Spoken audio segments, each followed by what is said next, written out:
16-കാരനായ ആൺ സുഹൃത്ത് കൊലപ്പെടുത്തിയ 14-കാരിയുടെ പോസ്റ്റ്മോർട്ടം ഇന്നാണ്. മഞ്ചേരി മെഡിക്കൽ കോളേജ് ആശുപത്രിയിൽ പോസ്റ്റ്മോർട്ടം നടക്കും. പെൺകുട്ടിയെ കൊലപ്പെടുത്തിയെന്ന് മൊഴി നൽകിയ 16-കാരനെ തവനൂർ ജുവനൈൽ ജസ്റ്റിസ് കോടതിയിൽ ഹാജരാക്കി ശേഷം ചിൽഡ്രൻസ് ഹോമിലേക്ക് മാറ്റി. പെൺകുട്ടിയുടെ കൊലപാതകത്തിലേക്ക് നയിച്ചത് ആൺ സുഹൃത്തിനുണ്ടായ സംശയമാണെന്നാണ് സൂചന.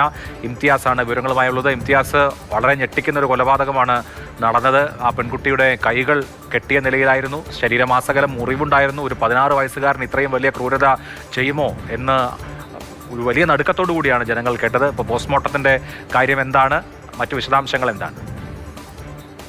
മഞ്ചേരി മെഡിക്കൽ കോളേജിലാണ് ഈ 14 വയസ്സുള്ള പെൺകുട്ടിയുടെ പോസ്റ്റ്മോർട്ടം നടപടികൾ നടക്കുന്നത്. ഇന്ന് ഉച്ചയോടെ ആയിരിക്കും പോസ്റ്റ്മോർട്ടം നടപടികൾ പൂർത്തീകരിക്കാൻ കഴിയുക. തവനൂർ ജെ ബോർഡിന് മുൻപാകെ ഈ 16 വയസ്സുകാരനെ ഹാജരാക്കുകയും അതിനുശേഷം കോഴിക്കോട്ടെ ചിൽഡ്രൻസ് ഹോമിലേക്ക് ഇയാൾ ഈ 16-കാരനെ മാറ്റുകയും ചെയ്തിട്ടുണ്ട്.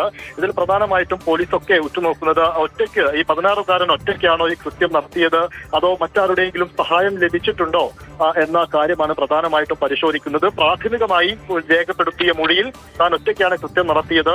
താൻ അതായത് ഈ ആൺ സുഹൃത്തും അതുപോലെ തന്നെ ഈ പെൺകുട്ടിയും തമ്മിൽ പ്രണയബന്ധത്തിലായിരുന്നു.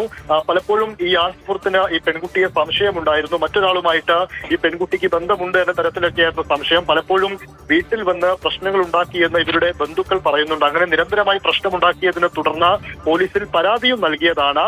അങ്ങനെ ആ പ്രശ്നങ്ങളും കഴിഞ്ഞ ദിവസം ഈ പെൺകുട്ടി ഈ ആൺ സുഹൃത്ത് ഈ പെൺകുട്ടിയെയും കൂട്ടി റെയിൽവേ ട്രാക്ക് ഭാഗത്തേക്ക് പുള്ളിപ്പാറത്തെ റെയിൽവേ ട്രാക്ക് ഭാഗത്തേക്ക് പോവുകയും അവിടെ വെച്ച് ഇവർ തമ്മിൽ വാക്കുതർക്കം വഴക്കുണ്ടാവുന്ന സ്ഥിതിവിശേഷത്തിലേക്ക് കാര്യങ്ങൾ പോയത്.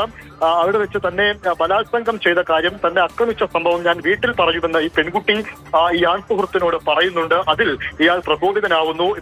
പിന്നീട് പ്രശ്നമുണ്ടാക്കുന്നത് തനിക്ക് മറ്റൊരാളുമായിട്ട് ബന്ധമുണ്ട് എന്ന് ഈ ആൺ സുഹൃത്ത് ഉറപ്പിച്ച് ആ രീതിയിൽ പ്രകോപനത്തോടെ സംസാരിച്ച സമയത്ത് ഈ പെൺകുട്ടി അതെല്ലാം നിഷേധിക്കുകയും ചെയ്തു. അതിന് പിന്നാലെയാണ് ബലാത്സംഗം ചെയ്തത്. പിന്നീട് കൊലപ്പെടുത്തുകയും കഴുത്ത് ഞെരിച്ച് കൊലപ്പെടുത്തിയെന്നുമാണ് പ്രാഥമികമായിട്ട് ഇപ്പോൾ പോലീസിലടക്കം ഇയാൾ 16-കാരൻ നൽകിയിരിക്കുന്ന മൊഴി. കൂടുതൽ അന്വേഷണങ്ങൾ ഇവർ വിളിച്ച ഫോൺ നമ്പർ അതുപോലെ തന്നെ വീട്ടുകാരുടെ അടക്കം മൊഴികളടക്കം രേഖപ്പെടുത്തിക്കൊണ്ട് കൂടുതൽ അന്വേഷണം പോലീസ് ഇതിൽ നടത്തി വരികയാണ്. പോസ്റ്റ്മോർട്ടം ശരീരത്തിലാകമാനം ഒരുപാട് മുറിവുകൾ ഉണ്ടായിരുന്നു എന്നാണ് പോലീസ് പ്രാഥമികമായി മനസ്സിലാക്കുന്നത്. വിവരങ്ങൾ നൽകിയത് ദാരുണമായ ഒരു കൊലപാതകമാണ്. 14 വയസ്സുള്ള പെൺകുട്ടിയാണ് മരിച്ചത്. 16 വയസ്സുകാരനാണ് കൊലപാതകി എന്നുള്ളത് ആശങ്ക വർദ്ധിപ്പിക്കുന്നു.